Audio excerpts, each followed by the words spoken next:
እንዴት ናችሁ አድማጭ ተመልካቾቻችን? ቅያስ ሚዲያ ከብዙ ጊዜ ቆይታ በኋላ ተመልሳለች። እንግዲህ ዛሬ ይህንን ሰብስክራይብ በጥቂቱም ቢሆን ከፍ ብሏል የሰብስክራይብ ቁጥራችን። ይሁንና እንድታግዙን እንፈልጋለን። ከዚህ ከአዲስ አበባ የምትተላለፈው የቅያስ ሚዲያ ፕሮግራማችን በአዲስ አበባ ልጆች የምትዘጋጅ እንደሆነ ይታወቃል። በመሆኑም ያንን ለማሻሻል እና በጥራት እንዲደርስና ለእናንተ የኢትዮጵያ ፖለቲካ ከአዲስ አበባ ልጆች ፐርስፔክቲቭ ምን ይመስላል የሚለውን እንድታዩ የሚያስችል አንድ የሚዲያ ፕላትፎርም ለመፍጠር እየሰራን ስለሆነ ሰብስክራይብ እና ሼር እያደረጋችሁ እንድታግዙን በአክብሮት እንጠይቃለን። እንግዲህ ያው የተቆራረጠን ቢሆን አንዳንድ ሀሳቦችን በዚህ በአውዲዮ በኩል ለመስጠት እየሞከርን ነው። በመሆኑም ዛሬ በአስተያየት ለመስጠት የፈለግነው የአዲሱ የአፋብን ድርጅት መመስረትና የሁለቱ የአማራ ድርጅቶች አፋሕድና አፋብኃ ድርጅቶቻቸውን አክስመው ወደ አንድ ድርጅት መምጣታቸው ምንድነው ኢምፕሊኬሽኑ፣ የሚያመጣው ፋይዳ ምንድነው የሚል ይሆናል። ሁለተኛው ደግሞ ምን በድርጅት ውስጥ ምን ሊፈጠር ይችላል ወደፊት የሚለውን እናያለን። እንደገና የዘመነ ካሴን መመረጥ እጅግ አወዛጋቢ ነው። በመሪነት መመረጡ አወዛጋቢ ነው። ቢሆንም ግን ምንድነው የሚያመላክተው ነገር? የዘመነ ካሴ መመረጥ አሉታዊ ጎኑ ያመዝናል ወይስ በጎ ጎኑ የሚለውን በሂደት እናያለን። እንግዲህ እስክንድር ነጋም ከማዕከላዊ ኮሚቴ የተሰጠውን ስልጣን አልፈልግም ብሎ ወጥቷል። ይህንንም ለምንድን ነው ያደረገው የሚለውን እንገምታለን ማለት ነው።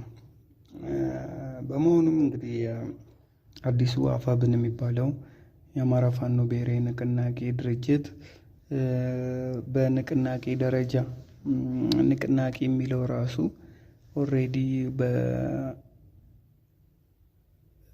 በጦርነት ደረጃ ያለ ማህበረሰብ ነው እና በንቅናቄ ደረጃ ያለ ነው ለማለት ያስቸግራል።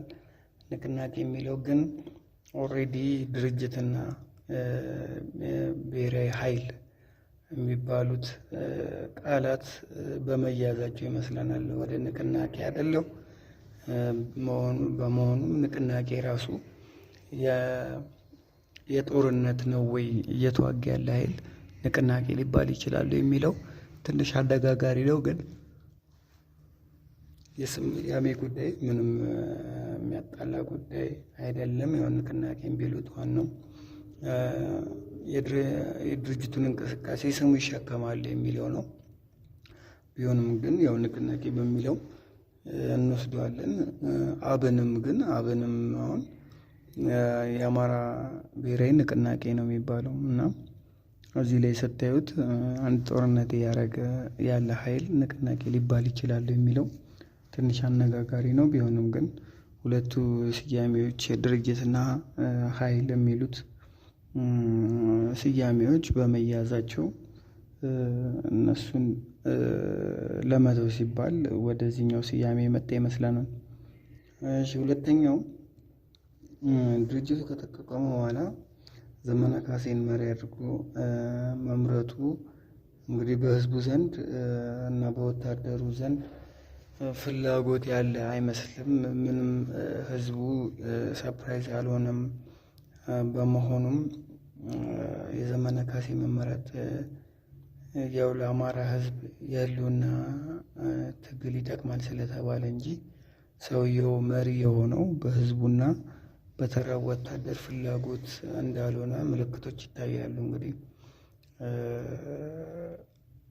የአማራን ህዝብ የህልውና ጥያቄ ኮምፕሮማይዝ አድርጎ ነው ዘመነ ካሴ በመሪነት ሊመረጥ የቻለው እና በግል ፍላጎት የመንግስት ፍላጎት ምክንያት ሳይፈራ ባስተጋባው የመንግስት ፍላጎት ምክንያት ነው የተመረጠው። በመሆኑም ህዝቡ ምንም አይነት የሪያክሽኑ የተቀዛቀዘ ነው በዘመነ ካሴ መመረጥ። እንግዲህ ዘመነ ካሴ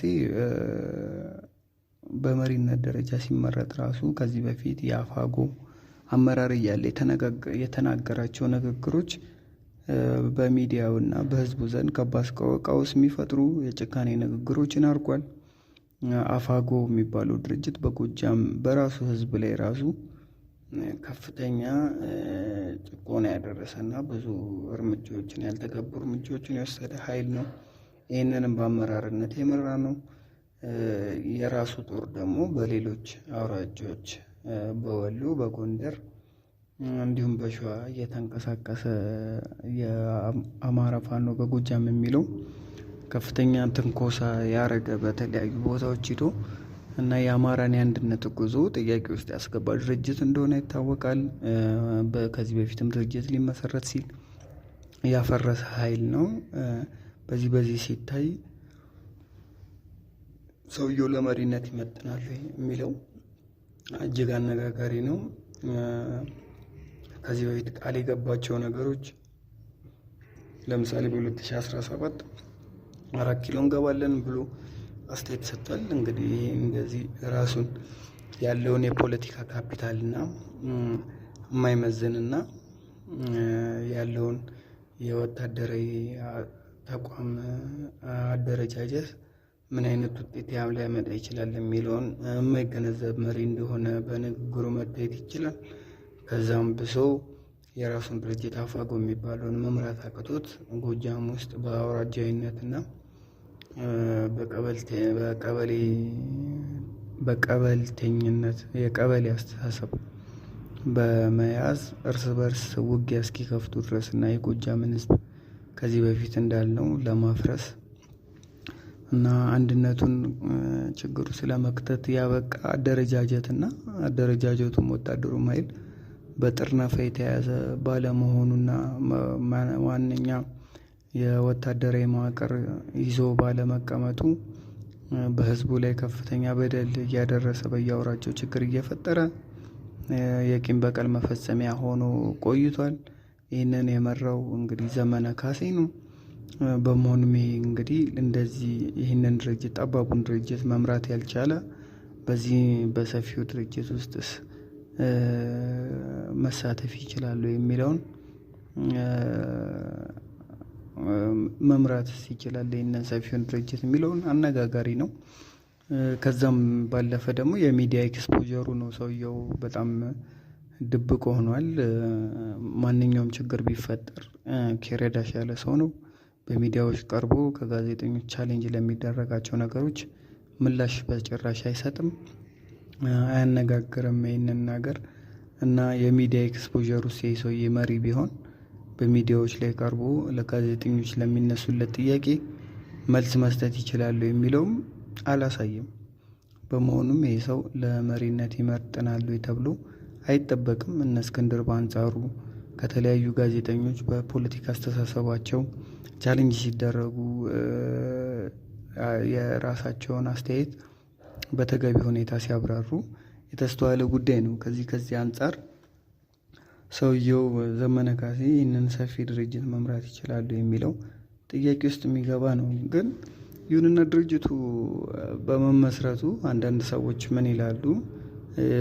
እና አስረስ ማረ ወይም የዘመነ ካሴ ቡድን አሸናፊ ሆነው የወጡበት የአንድነት ሁኔታ ነው የሚል አንዳንድ አስተያየቶች አሉ። ግን ይሄ በእኛ እይታ ስህተት ይመስለናል። እንግዲህ አፋድ የአማራ ፋኖ ህዝባዊ ድርጅቱን ከዚህ በፊት ለአዲስ ዓመት በወጣው መግለጫ ተከታትላችሁ ከሆነ ድርጅቱ አንድን የአማራን ህዝብ በአንድ ድርጅት ውስጥ ለመምራት ከፍተኛ መስዋዕትነት ለመክፈል እንዳሰበ መግለጫ ወጥቶ ነበረ። በመሆኑም የራሳቸውን ስልጣን ሁሉ አሳልፎ በመስጠት ወደ አንድ ድርጅት ለመምጣትና ጥቅማቸውን እና ጉልበታቸውን አሳልፎ ሰጥተው የአማራ ህዝብ በአንድ ድርጅት ውስጥ እንዲንቀሳቀስ ለማድረግ ብርቱ ጥረት እናደርጋለን ብለው መግለጫ ሰጥተው ነበር። በመሆኑም ይህንን አሳክተዋል። ዓላማቸውን ወደ አንድ ድርጅት የመምጣት ሁኔታ አሳክቷል። በመሆኑም ይህ ድርጅት ሲቋቋም እንግዲህ የእነ አስረስ ማረ በፖለቲካ አሸናፊ ሆነው ወጥተዋል የሚለው ትንሽ አነጋጋሪ ነው። ምክንያቱም የነ እስክንድር እቅድ ወደ አንድ ድርጅት ለመምጣት ሁሉንም ነገር ጠረጴዛ ላይ አስቀምጠው ከ50% በላይ ተጉዘው የእነሱን ጥቅም አሳልፈው ሰጥተውም ቢሆን ወደ አንድ ድርጅት ለመምጣት ፍላጎት እንዳላቸው ተናግሮ ነበር። በመሆኑም ይህንን ያሳኩ ይመስለናል። ስለዚህ እንግዲህ ተቀዳሚ ምክትል ሊቀመንበሩ መከታው ማሞ ሆኖላቸዋል። በመሆኑም አንዳንድ ቦታዎች ይዘዋል፣ ጥሩ ጥሩ ቦታዎች የሚባል። በመሆኑም አፋሕድ ያቀዱ ስኬት ተሳክቶለታል ማለት ነው። እንግዲህ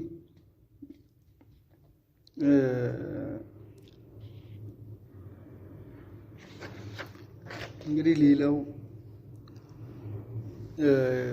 አፋሕድ በዚህ ድርጅት ውስጥ አፋሕድ የሚባለው መዋቅር ይህ ድርጅት ከተቋቋመ በኋላ ምን አይነት ሁኔታ ውስጥ ሊገባ ይችላል የሚለው ነው። እንግዲህ ይህንን ድርጅት አፋሕድ ካቋቋመ በኋላ የራሱ ከፍተኛ መዋቅር የነበረው ድርጅት ነው። ድርጅቱ ከስሟል ቢባልም በእርግጠኝነት ይተውታል የሚል የድሮ መዋቅራቸውን ይተውታል የሚል ሀሳብ የለንም። በመሆኑም ከፍተኛ መዋቅር ያላቸው ናቸው። በአንጻሩ አፋብኃን ስታዩ ደግሞ መዋቅር የሌለውና በኮሚቴ ይመራ የነበረ ነው። በመሆኑም አፋሕድ ይህን ድርጅት ቀስ በቀስ እንደ ጨው በውሃ ውስጥ እንዳለ ጨው አሟምቶ ወደ ራሱ ሀሳብ የማምጣት እድል አለው ማለት ነው። ምክንያቱም መጀመሪያም ሰነድ ያለው ድርጅት እና የተበታተነ ድርጅት ነው አንድ ላይ የተቀላቀሉት። በመሆኑም ይህ ድርጅት ያለው ኃይል ሀሳቡን ዲሲሚኔት ለማድረግ በተራው ወታደር ውስጥ አሁን እድል ያገኛል ማለት ነው። በአንድ ላይ እነዚህ በአፋሕድ ውስጥ የነበሩት ሲበተኑ ከፍተኛ የፖለቲካ አመለካከትና አቋም ይዘው የነበሩ ሰዎች ናቸው። ከፍተኛ ፖለቲካ ትምህርት የተሰጣቸው ሰዎች ናቸው።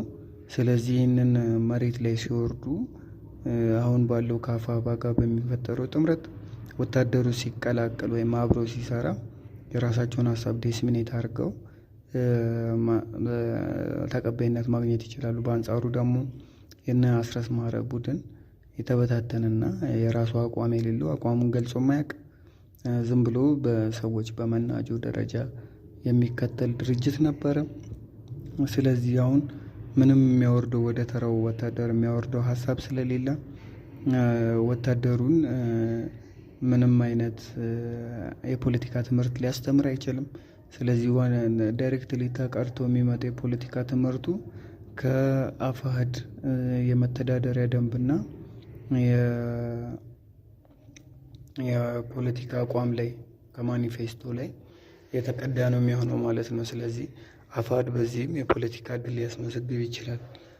በመሆኑም የአፋሕድን መሰረታዊ ወታደሮች የታችኛው ወታደሮች በሀሳብ ደረጃ አሸናፊ ሆኖ እነ ዘመነ ካሴ እንደ ኩበት ሊንገዋለሉ ውሃ ላይ እንዳለ ኩበት ሊንገዋለሉ እንደሚችሉ ከመሰረታዊ የፖለቲካ ሁኔታ አንጻር መገምገም ይቻላል። በመሆኑም ይህንን ያደርጋል የሚል ይሄ ይፈጠራል የሚል ግምት አለን። ሌላው ደግሞ ዘመነ ካሴ እንግዲህ በመተዳደሪያ ደንቡ መሰረት አፋብኃ የሚባለው ዘመነ ካሴ በማይኖር ጊዜ ዋነኛ መሪው በሀገር ውስጥ በማይኖር ጊዜ ተቀዳሚ ምክትል ሊቀመንበሩ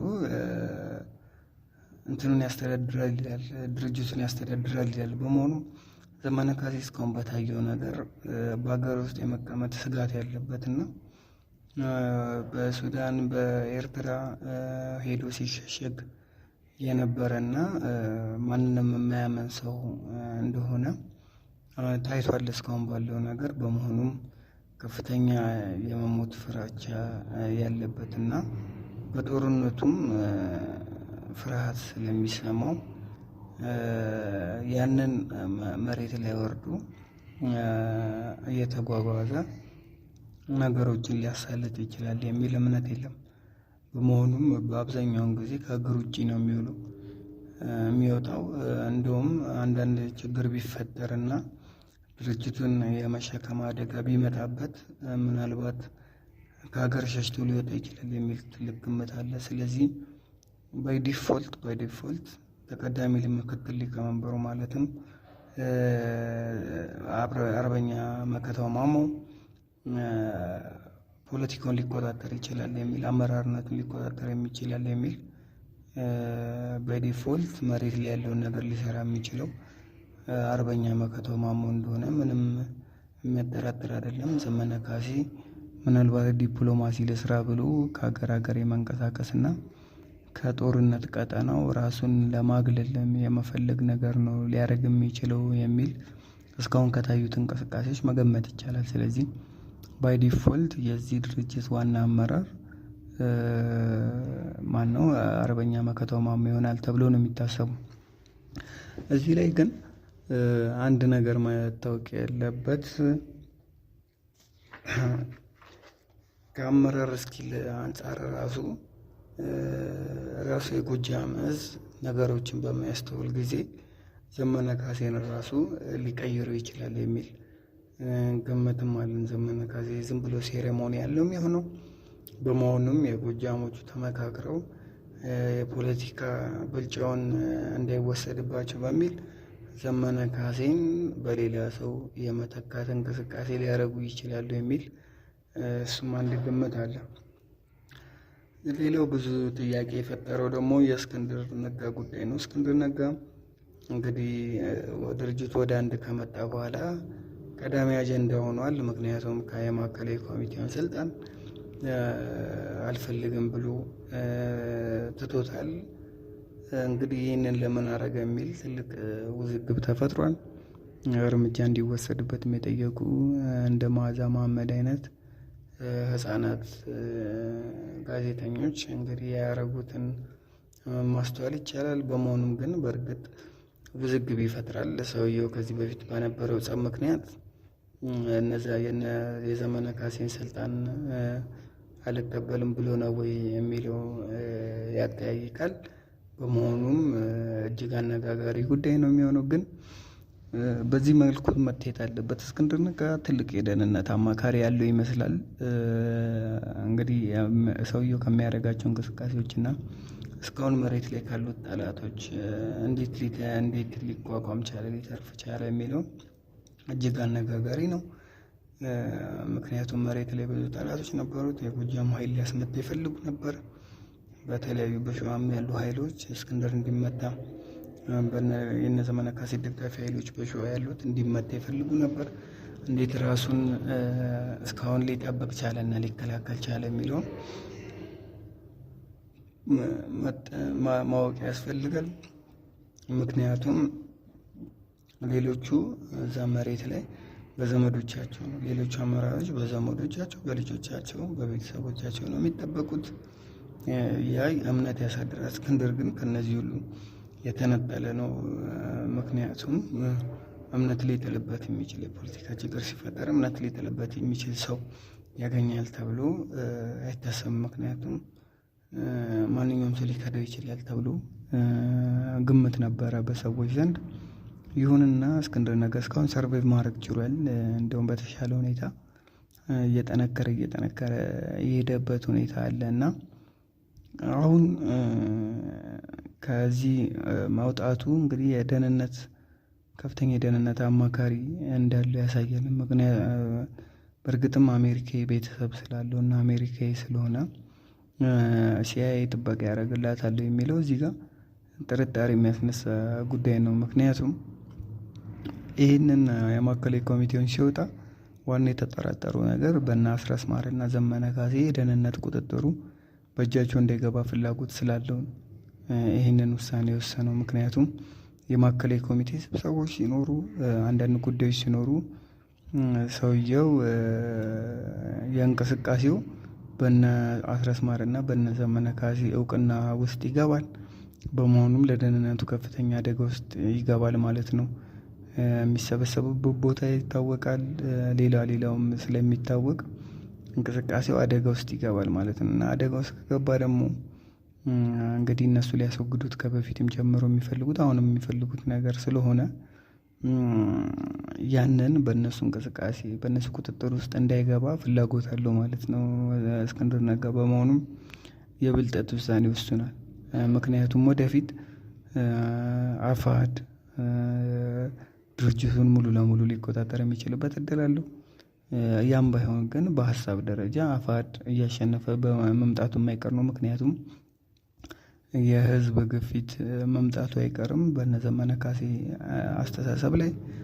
በተለይም ደግሞ ከወያኔ ጋር እንሰራለን የሚሉት ነገር በአዲስ አበባ ውስጥ ዘመነ ካሴ ከፍተኛ የቅቡልነት ችግር አለበት። በአዲስ አበባ ውስጥ ተቀባይነት የለውም። እስካሁን በሰራቸው ነገሮች በተለይም የጎጃም ሰዎች በሚያደርጉት የከተማውን ሰው የማግለል ሁኔታ በአዲስ እስካሁን በሰጡት አስተያየት የአዲስ አበባ ህዝብ ለእነ ዘመነ ካሴ ጥሩ አመለካከት የለውም። በመሆኑም በተለይ ከወያኔ ጋር እንሰራለን የሚለው ነገር በአዲስ አበባ ህዝብ መካከል እና በወያኔ መካከል ያለው ችግር ይታወቃል። በመሆኑም የአዲስ አበባ ህዝብ የወያኔን ሊቀበለው በፍጹም አይችልም። አሁንም ያለው እውነታ ህብረተሰቡ ውስጥ ስንመለከት እሱ ነው። በመሆኑም ተቀባይነት የማያገኝ ከሆነ ወደፊት የፖለቲካ ግፊት ሲመጣበት ሀሳቡን ቀይሮ በአፋሕድ አስተሳሰብ ውስጥ መግባቱ አይቀርም። ድርጅቱና አስተሳሰቡ አሸናፊ ሆኖ የሚወጣው የአፋሕድ ይሆናል ማለት ነው። በመሆኑም እስክንድር ያንን ስላወቀ ራሱን አግሎ አድፍጦ መጠበቅ ነው የፈለገው። በመሆኑም የእንቅስቃሴው ወደ ድርጅቱ ደህንነት ወይም ወንድና አስረስ ማረ በኩል እንዳይገባ ራሱን አይሶሌት አድርጎ ከአደጋ ራሱን ጠብቋል ማለት ነው። ስለዚህ እስክንድር ጥሩ አማካሪ ያለው በመሆኑም እዚህ ላይ እስክንድር ነጋ ሊደነቅ የሚገባው ውሳኔ ወስኗል ነው ሊያስብል የሚችለው። ስለዚህ